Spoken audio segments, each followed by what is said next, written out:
नमस्कार, news state के digital platform पर मैं हूं आपके साथ दीपशिखा सिंह राजपूत और आज हम बात करेंगे यूपी के दो लड़के क्या आने वाले चुनावों में एक साथ आएंगे या फिर नहीं। और अगर आएंगे तो पेच कहां कहां फंसा हुआ है, किन सीटों को लेकर पेच फंसा हुआ है, क्योंकि इससे पहले आपने देखा होगा कि 2017 में भी जो राहुल गांधी है और साथ में जो अखिलेश यादव है वो एक साथ आए थे। हालांकि उनका जो जो स्पार्क उन्हें चाहिए था वो समय नहीं मिल पाया था। वो जो समीकरण बिठाना चाहते थे सीटों को लेकर वो नहीं बैठ पाए थे, वो फायदा उन्हें उस समय नहीं हुआ था। लेकिन हाँ, अभी जिस तरह से भी लोकसभा के चुनाव निपटे हैं उसके बाद से अब क्योंकि यूपी में 10 सीटों पर उपचुनाव होने हैं, तो ऐसे में जो पेच फंसा हुआ है वो ऐसे फंसा हुआ है कि कांग्रेस चाहती है कि उसे सपा के बराबर 5 सीटें चुनाव लड़ने के लिए दी जाए, लेकिन जो सपा है वो चाहती है ज्यादा से ज्यादा उसे 2 सीट देना चाहती है कांग्रेस को। अब ऐसे में देखने वाली बात होगी कि जो अखिलेश यादव हैं वो कांग्रेस को कितनी सीट देते हैं, कौन कौन सी सीट देते हैं, और अगर दे देते हैं तो आगे क्या कुछ फायदा कांग्रेस को होगा, या फिर अगर नहीं देते हैं तो क्या आगे आने वाले चुनावों में वो साथ साथ रहेंगे। क्योंकि एक चीज़ और है कि हरियाणा में जिस तरह से कांग्रेस ने सपा को सपोर्ट किया था, तो ये भी हो सकता है कि इस बेस पर सपा जो है सीटों को देने के लिए कांग्रेस के लिए कुछ सोच सकती है। तो अब ये देखने वाली बात होगी और इसी पर हम चर्चा करेंगे। मेरी सहयोगी सोनी भी मेरे साथ जुड़ गई है। सोनी, क्या लगता है कि जिस तरह से जो पेच फंसा हुआ है सीटों को लेकर, कौन कौन सी सीट कांग्रेस को दी जा सकती है या फिर कितनी सीटें दी जा सकती है? ये क्योंकि देखिए, यूपी में होने वाले जो इलेक्शन उपचुनाव होने हैं, इनमें से ये है कि जो 10 सीटों पर उपचुनाव होना है, 10 में से जो कांग्रेस है वो चाहती है कि उसके पास इसमें से 5 सीटें आए, और उसके लिए उसने हाईकमान में भी इसके लिए मतलब रिक्वेस्ट किया है। लेकिन जो सपा है वो उसे सिर्फ 2 सीटें ही देने के मूड में है। तो ऐसे में जो कांग्रेस को अगर हम देखें तो कांग्रेस हालांकि इस उपचुनाव को लेकर काफी ज्यादा उत्साहित है। इसके लिए अगर मैं थोड़ा पीछे जाऊं तो मैं आपको बताऊं कि अगर हम ध्यान दें, पिछले विधानसभा चुनाव जब हुए थे, इसमें से 10 में से 5 सीटें सपा के पास थी, जबकि 3 सीटों पर भाजपा ने और उसका सहयोगी निषाद पार्टी जीती थी। ऐसे में जो सीट रालोद ने सपा को गठबंधन के साथ रहते हुए जीती थी, लेकिन अब ये भाजपा के साथ है। ऐसे में सपा बेहद ज्यादा उत्साहित है अगर हम सीटों को लेकर बात करें तो। बिल्कुल। तो जिस तरह से सीटों को लेकर चर्चा हम कर रहे हैं कि कौन सी सीट दे सकती है, कितनी सीट दे सकती है, तो अगर सूत्रों के माने और पूरे सिनेरियो को देखा जाए तो हमारा हम जो आकलन करते हैं उससे हमें लगता है कि शायद जो सपा है वो कांग्रेस को 2 सीट दे सकती दे है। सकती है जी। 2 सीट कौन कौन सी दे सकती है उस पर भी बात कर लेते हैं। एक तो वो शायद गाजियाबाद दे सकती गाजियाबाद है है, और दूसरी शायद खैर दे सकती खैर है दे ना। सकती तो है। 2 सीट ऐसी लग रही हैं जो शायद सपा कांग्रेस को दे और सकती है। इसमें मैं इनको बता भी देती हूँ कि किन किन सीटों पर ये उपचुनाव होना है। सबसे पहले उत्तर प्रदेश के प्रयागराज के फलपुर में होना है, अलीगढ़ की, फूलपुर में, हाँ, हाँ। फूलपुर में, अलीगढ़ की खेर, गाजियाबाद, मिर्जापुर की मंचवा, मुजफ्फरनगर की मीरापुर, अयोध्या की मिल्कीपुर, और साथ ही मैनपुरी की करहल, और अम्बेडकर नगर की कटहरी, और मुरादाबाद की कुद्रंकी, और कानपुर की सीसामऊ। ये है वो मतलब जहाँ पे उपचुनाव होना है। तो 10 सीट्स पर उपचुनाव होना है, जैसा कि मेरी सहयोगी सोनी ने अभी जिक्र किया कि 10 सीटों पर उपचुनाव होना है। लेकिन सबसे बड़ी बात ये है कि मतलब जो कांग्रेस पार्टी इतनी पुरानी पार्टी है, भारत की जानी मानी पार्टी है, इतनी दमदार पार्टी है, अब आज मतलब उसकी ये हालत है कि उसको सपा या किसी छोटी पार्टी का सहारा लेना पड़ लेना रहा पड़ता है, है, बैसाखी का सहारा लेना पड़ रहा है। तो ये अपने आप में एक बड़ा सवाल सोचने है, वाली क्योंकि बात है जी। 3 दशकों के बाद भी अब ये हाल है कि कांग्रेस सपा के कंधे पर रखकर आगे बढ़ना चाह रही है। देखिए, और एक पॉइंट ये भी है कि दोनों की एक तरीके से कह सकते हैं मजबूरी है। मतलब मजबूरी। कांग्रेस को कुछ ना कुछ तो चाहिए आगे बढ़ने के लिए, एक बेस चाहिए। अगर उसे 2 सीटें भी मिल जाए तो उसके लिए तो वो भी वो बहुत है। भी लेकिन बहुत है। हाँ, वो 5 सीटें मांग रही है और इस पर अभी चर्चाएं भी चल भी रही हैं। तो ये बहुत ही ज़्यादा इम्पोर्टेंट विषय है। इस पर बात करने के लिए, ज़्यादा जानकारी के लिए रिसर्च के साथ हम अपने सीनियर पंकज सर का रुख कर लेते हैं और सर से जानने की कोशिश करते हैं। सर, मतलब कांग्रेस इतनी बड़ी पार्टी है, लेकिन उसके बावजूद भी उसको एक एक सपा पार्टी का सहारा लेना पड़ रहा है, और दोनों में इस तरह से चल रहा है कि सपा चाहती है कि ज्यादा से ज्यादा 2 सीट वो कांग्रेस को दे दे, लेकिन कांग्रेस चाहती है कि कम से कम 5 सीटें तो मिले। ये पूरा सिस्टम जो आप देख रहे देखिए हैं, क्या लगता है दोनों यूपी के 2 लड़के आने वाले चुनावों में किस तरह से सीटों का समीकरण देखिए अगर बनाएंगे? विधानसभा चुनाव की बात करें तो विधानसभा के चुनाव में उत्तर प्रदेश की अगर बात करें तो उत्तर प्रदेश में कांग्रेस काफी समय से बैकफुट पे रही है और आलम ये है जो अभी उसके सिर्फ दो विधायक हैं जो मौजूदा विधानसभा में। बिल्कुल और लोकसभा चुनाव की बात करें तो लोकसभा चुनाव में ये हकीकत है जो समाजवादी पार्टी के सहारे कांग्रेस आज को 6 सीट पे है। तो कांग्रेस का ये है जो उत्साहित है बीजेपी समाजवादी पार्टी के सहयोग से मिलने के बाद उत्तर प्रदेश में लोकसभा चुनाव 2024 को लोकसभा चुनाव में जिस तरह का कांग्रेस का प्रदर्शन रहा उससे कांग्रेस उत्साहित है। और कांग्रेस का है जो समाजवादी पार्टी के सहारे वो अपने जो कभी उत्तर प्रदेश उसका गढ़ हुआ करता था वहां अपनी जमीन को मजबूत करे। इसीलिए जो कांग्रेस की तरफ से ये डिमांड किया गया है जो 5 सीट देने का, तो ये सिर्फ डिमांड है, समाजवादी पार्टी इसे नहीं मानने जा रही है क्योंकि 5 सीट पे समाजवादी पार्टी जो अभी 10 सीट पे चुनाव होने जा रहा है 5 सीट ये पे समाजवादी पार्टी का कब्जा, उसमें से कांग्रेस के खाते में एक भी सीट नहीं है, 10 में से एक भी सीट नहीं है।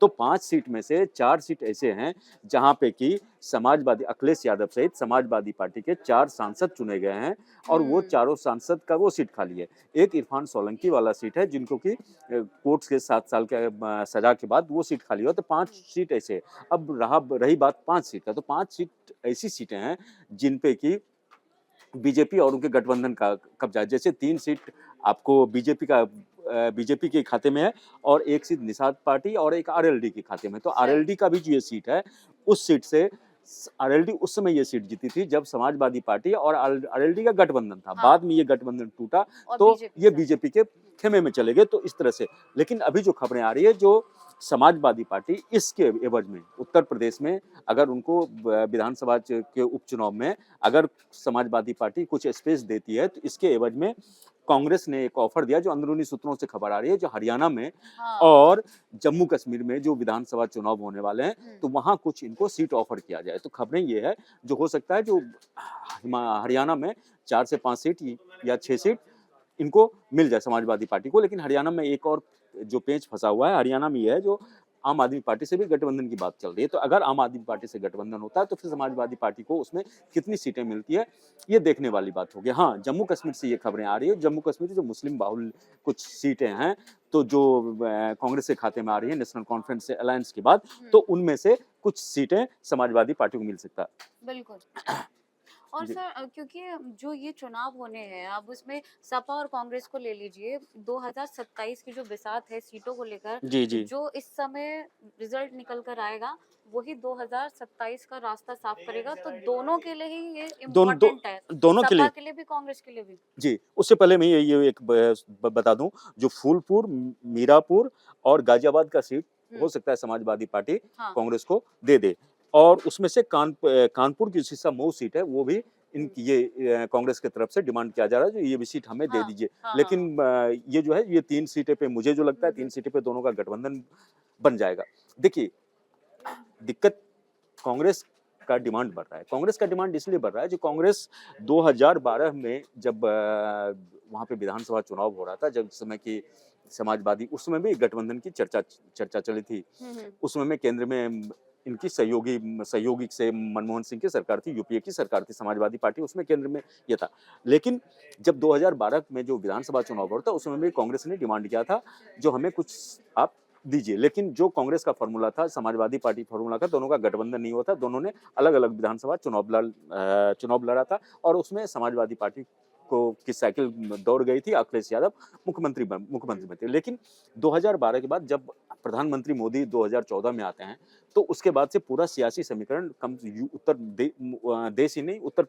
प्रदेश ही नहीं देश में बदला। उत्तर प्रदेश में उसके बाद जो 2017 में विधानसभा चुनाव हुआ तो उसमें इनकी सरकार बनी, मुख्यमंत्री योगी की अगुवाई में फिर सरकार बनी। तो मुख्यमंत्री योगी का उसमें अपार बहुमत मतलब रहा जो प्रधानमंत्री मोदी और बीजेपी का जो ये था उसके नेतृत्व में वो चुनाव हुआ। उस समय में कोई मुख्यमंत्री चेहरा नहीं दिया गया था तो बीजेपी को प्रचंड बहुमत हुआ। उसके बाद से 22 में भी उत्तर प्रदेश में एक तरह से कहें तो बीजेपी का प्रचंड बहुमत था। लेकिन उसके बाद जो अभी जो लोकसभा चुनाव हुआ 2024 में, तो उसके बाद थोड़े से मतलब ये एक इंडिया गठबंधन एक अलायंस हुआ है। इंडिया गठबंधन में समाजवादी पार्टी और कांग्रेस का अलायंस उत्तर प्रदेश में था। समाजवादी बीजेपी 62 सीट से घट के 33 सीट पे आ गई। समाजवादी पार्टी का ग्राफ काफी मजबूत हुआ, उत्तर प्रदेश की बिल्कुल, सबसे बड़ी बिल्कुल। पार्टी बन गई। जो कांग्रेस का लगभग जनाधार उत्तर प्रदेश में खत्म हो गया था, वो 6 सीट पे जीत गई। हाँ, तो ये पूरा समीकरण है, लेकिन इस मोमेंटम को समाजवादी पार्टी और इंडिया गठबंधन के लोग इस मोमेंटम को बनाए रखना चाहते हैं हाँ। 2027 के चुनाव के लिए। तो 2027 में देखिए, कांग्रेस यहाँ छोटे भाई के रोल में उत्तर प्रदेश में कांग्रेस का रहना मजबूरी है। हाँ, मजबूरी है। कांग्रेस की मजबूरी है। और जो समाजवादी पार्टी एक फार्मूला जो भी बनेगा, दोनों बड़े नेता, क्योंकि ना ही अखिलेश इस स्थिति में है जो राहुल गांधी को नाखुश कर सके, ना राहुल गांधी इस स्थिति में है जो अखिलेश यादव को ये कर सके, नाखुश कर सके, या दोनों में टकरार हो। और उसके बाद से इन दोनों के ऊपर चेक एंड बैलेंस का जो काम करती है, वो प्रियंका गांधी करती है। प्रियंका गांधी के अखिलेश यादव से बहुत ही अच्छे रिश्ते हैं, बहुत अच्छे मतलब व्यवहार हैं और सब है। तो प्रियंका गांधी अगर इस तरह का कोई आता है, तो प्रियंका गांधी हस्तक्षेप करती हैं और वो फिर दोनों को एक पटरी पे लाने पे, एक कोई बीच का रास्ता वो निकालने का पूरा काम करती हैं। तो समाजवादी पार्टी और उत्तर प्रदेश की राजनीति पे प्रियंका गांधी भले ही उसमें सक्रिय नहीं हो, लेकिन बहुत पैनी नजर रखती हैं। 2000 जो आप 22 का जो चुनाव हुआ था, 22 के चुनाव में 2017 का भी जो चुनाव हुआ था, उसमें भी प्रियंका गांधी ने काफी सक्रिय रोल निभाया था।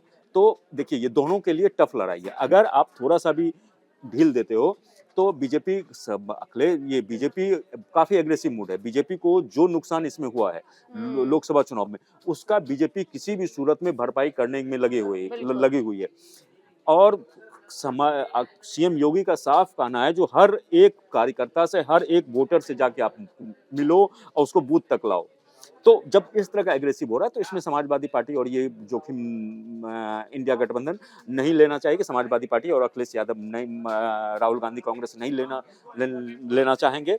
और इसका जो भी फार्मूला हो, वो फार्मूला तय करें। क्योंकि अगर इस चुनाव में 5 सीट में से समाजवादी पार्टी का सीट अगर कम होता है या इंडिया गठबंधन का सीट कम होता है, तो एक गलत मैसेज उनकी राजनीति के लिए जाएगा। और बीजेपी का सीट बढ़ता है, तो बीजेपी फिर एग्रेसिव मूड में यानी कि उनका कुल होगा। मिलाकर जो टारगेट है वो बीजेपी है। बीजेपी को हराने के लिए अगर दोनों को साथ में आना पड़ रहा है, सीटों के साथ कॉम्प्रोमाइज करना पड़ रहा है, तो वो कर लेंगे। निश्चित रूप से करेंगे। और मुझे लगता है जो समाजवादी पार्टी ने 2 सीट का ऑफर दिया है कांग्रेस को, तो वो खैर 2 और ने गाजियाबाद। हाँ, तो हो सकता है 1 सीट उसमें से और बढ़ जाए और 3 सीट हो जाए। 3 सीट 2 से को 3 सीट के 2 से आसपास। 3 सीट, 2 तो वो ऑफर कर रहे हैं, 3 तो सीट। सर तीसरी सीट कौन सी मानी जा सकती है? तीसरी सीट देखिए, 3 सीट का जो मेरे पास जो जानकारी है, उसमें से ये है, एक जो गाजियाबाद हो गई। एक फूलपुर, मीरापुर हाँ। और गाजियाबाद, ये 3 सीट ठीक है। है। और चौथे सीट के लिए ये कानपुर के शीशमऊ सीट है, जिसके लिए कांग्रेस इसके लिए भी दावा कर रही है। अच्छा। लेकिन मुझे लगता है जो फूलपुर, मीरापुर और गाजीपुर सीट पे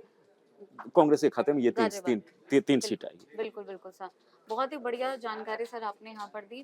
तो जैसा कि पंकज सर ने अभी बताया कि कॉम्प्रोमाइज की स्थिति जो है वो देखने को मिल सकती है यहाँ पर, क्योंकि कांग्रेस भी चाहे 2 पर ही सही, लेकिन वहाँ पर जमे रहने की कोशिश करेगी और अखिलेश यादव भी कोई रिस्क नहीं लेना चाहते हैं।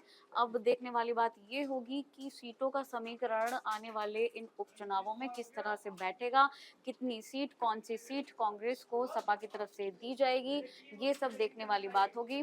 फिलहाल कैसी लगी ये इन्फॉर्मेशन आप हमें बताइएगा ज़रूर। हमारे चैनल को सब्सक्राइब कीजिएगा, वीडियो को लाइक कीजिएगा, शेयर कीजिएगा। धन्यवाद।